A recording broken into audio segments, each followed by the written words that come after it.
Hey guys, Joey here with Cannon's RV. We're working on a fifth wheel.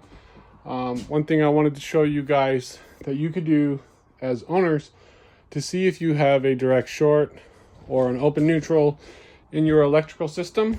You can actually go to a hardware store and buy yourself a little polarity tester similar to this one. And some of the new ones, I mean, they're even digital. But I don't know if you guys can see it very well, but it'll tell you according to the lights what's going on when you plug it in here. So let's go ahead and go around this RV and we'll just test it together. So what we're looking for is two orange lights. We don't want a red one. We don't want one orange and not the other orange, or orange and red. So I've seen that, but red is very bad. And if you do this test and you have a direct short, you can try to isolate it on the distribution box where your breakers are. And you want to check both sides of the plug because you don't know how they wired it in the back. But you just always check both sides of the plug is just kind of what I've always done. We'll check behind the TV. It's on the same circuit as that plug I just tested, but only because I know that. So this RV has plugs all over the place. So we're gonna go ahead and test this one down here too. And as you can see, we're good on that one. Test the bottom one. And we're good on that one too. So this is just called a polarity test. It's something that we do when we usually a PDI technician, when you buy your RV, will go through and do this. But it's also something that we do if we're doing like a pre-travel inspection, or if we're doing like a premier inspection on your RV here at Cannon's RV, or a pre-purchase inspection. So the little black button on there so you can test the GFI and make sure it's working. So, as you can see here, no red light. I did one time where like the red light was kind of just barely dim. And I actually found out that the polarity tester I was using had wore out and it was time for a new one. But it did have a problem because when I plugged in the other polarity tester, it was bright red. So, and it had a direct short. But it's a pretty simple thing to do. Now, why do you want to do it yourself? Well, here's the thing. If you're having an electrical problem and you call a technician up, he's going to go around and check all your plugs like this. He's going to charge you to do that. Now, if you did it yourself, this part is like $5-10, depending which one you buy. You already have kind of isolated the general area where the problem is. Now, that direct short or open neutral can be anywhere between the plug and the distribution panel on your RV. I still haven't actually located the distribution panel on this RV, but we're not really looking either. Here it is. So this is the distribution panel.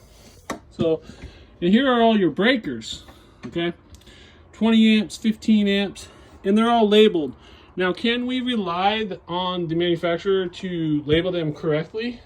In most circumstances, we are finding that they have been labeling them, doing a pretty good job. I fixed one time where I pulled that distribution center out, and on the back where the actual breaker was, it ended up just being a loose wire. So, and we had the open neutral in that case. Now, should you go inside there and work on that? Absolutely not. If you're not an electrician or a certified RV technician, you should not be opening that up and working on it. It is very dangerous. You can get hurt. But we didn't check every plug in this RV. And I've seen it where there was actually a problem up in the air conditioner. And it's difficult to test for polarity with this in the air conditioner. So if you're having an issue with your air conditioner, this guy here is probably not going to help you. You're going to want to call out an RV technician and have him check it out.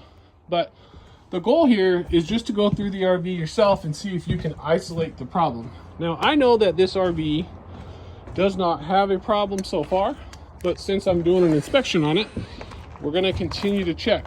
One of the things that people like to forget is that they actually have a plug on the outside of their RV. So we want to check that too. And look at that. It's good on that side. And it's good on the other side. So we'll go ahead and open up the compartment and see if they got any plugs in here. This RV's been sitting for a few years, you guys. Look at that. Good on the bottom. Good on the top. Pretty simple, right? I mean, it's probably one of the easier DIY things you can do. But realistically, you're going to end up finding out whether you have a direct short or an open neutral or what's going on. You know, hey, my GFI won't reset in my bathroom, Joey. Okay, well, is the GFI bad in your bathroom? Does it need to be replaced?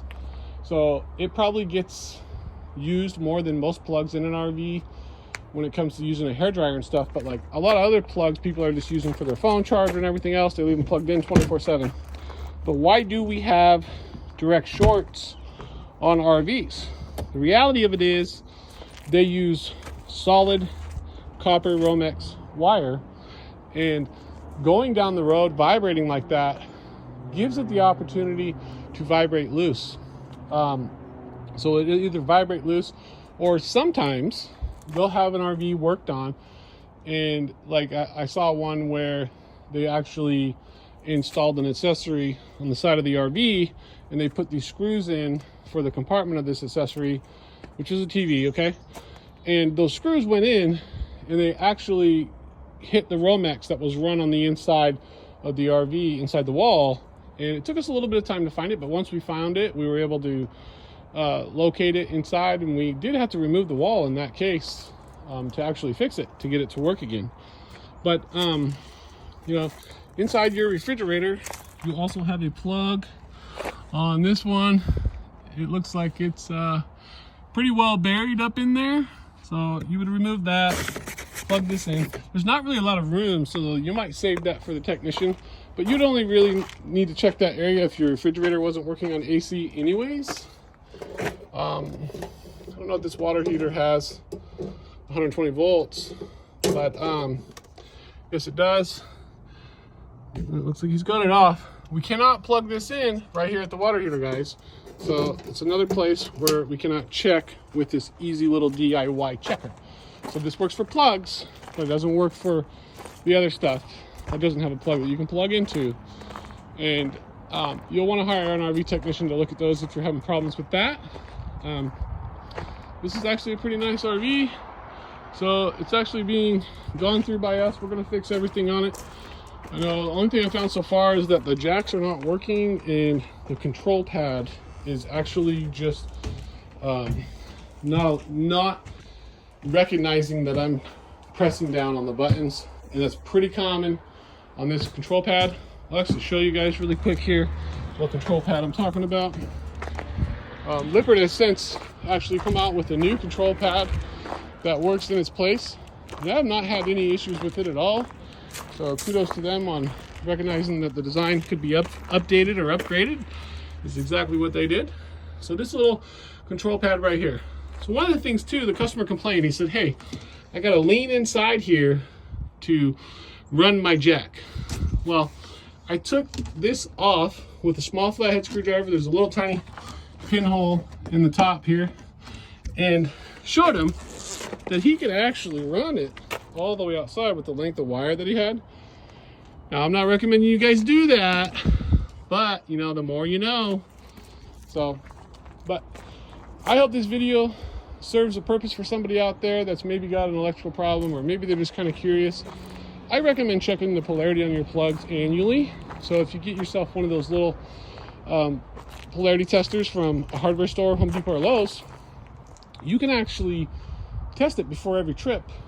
And if you do it like a week or two, maybe even a month, depending on your area, and you find a problem, you're going to find that problem before your trip, you're gonna have a better trip because you can get it fixed and repaired if you were to call like a mobile technician or take it into an RV repair shop.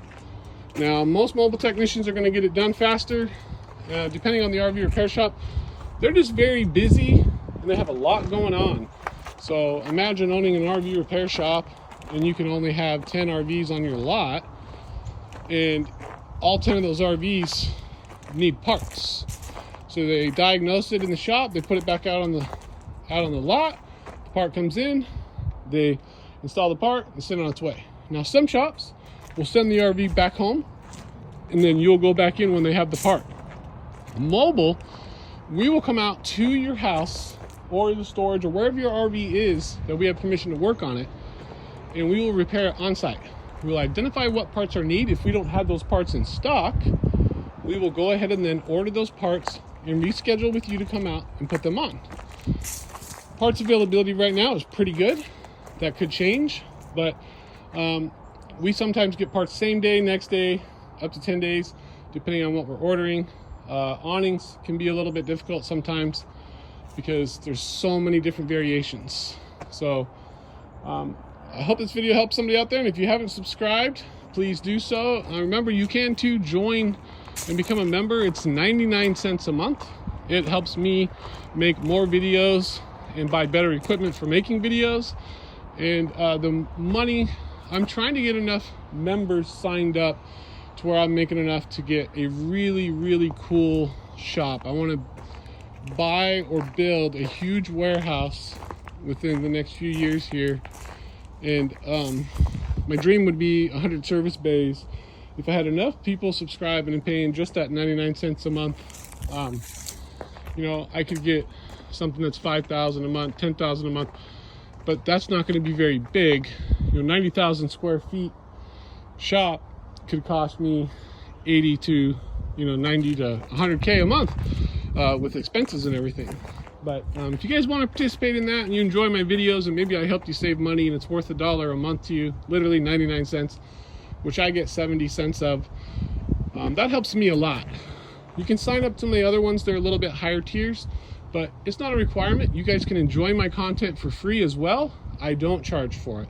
So just comment below, give the video a thumbs up, because that helps me get more subscribers, more views, and we continue to make more videos. So I know that this is a pretty basic video for DIY, but I hope you guys enjoyed it. Thanks for watching, and safe travels.